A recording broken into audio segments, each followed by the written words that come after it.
Flying over the Iraqi landscape at incredible speeds, combat pilots have only a matter of seconds to make difficult decisions. But thanks to the newest 3D training, our pilots can simulate their bombing runs before they ever take off.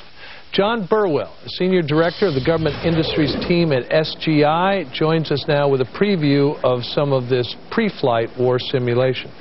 So, John, we're going to see this as we talk, but evidently you've set up a simulation in which you can fly over Baghdad without flying over Baghdad. How does that work?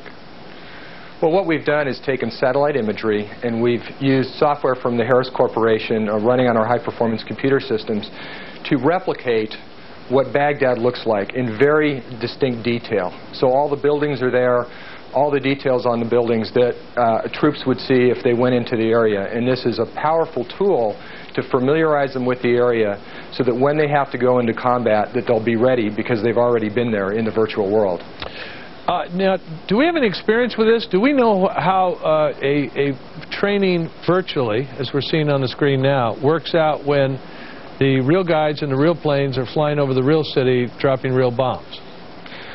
Well, certainly the experience of the simulation industry over the past 20 years has proven extremely valuable in helping for pilots to save lives and prevent collateral damage. So there's lots of evidence in how it's made them more effective.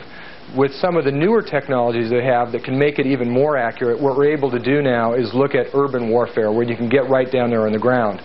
Looking back to what happened in Afghanistan and in the first Gulf War, a system from Lockheed Martin called Topscene was used that would replicate these real-world views. And what pilots could do is they could look at the ridge lines and they could look at the areas they're going to fly into before they did it in real life. And they found that they were much more accurate in delivering their weapons, that it avoided collateral damage and made them much more effective. So the evidence is there.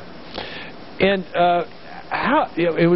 these are very detailed pictures we are seeing, or we're seeing over Baghdad, but it appears that a pilot will be, I don't know, intimately familiar with that city. Is that really true, or is this like the difference between a video game and the real street you walk on? Well, this isn't a video game. This is highly accurate. It represents the real-world location. So you pass a satellite over or you take aerial photography, you can extract the three-dimensional features from that, and it's very accurate within a meter of the real-world locations. And what this does is it allows you to go there first. And for the average person to think about this, if you're going to go to a restaurant, you don't know where that restaurant is, what you'll do is you'll pull up directions, you'll get in your car, you'll read those directions, and you'll follow the streets until you get there. But if you're going to go there the next day, you won't need those directions. And so with this technology, we allow them to preview it and plan and prepare before they go into battle. All right. Now, how many of our pilots go through this? All of the hundreds, if not thousands, who fly these sorties? Well, certainly every pilot receives training in flight simulators.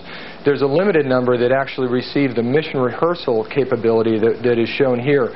It's typically the wing commander who will go in, sit down, run through the mission on the computer, take still photos, take videos, go back and brief his crew, then they go upstairs, they jump into the aircraft, they fly the missions, and they come back.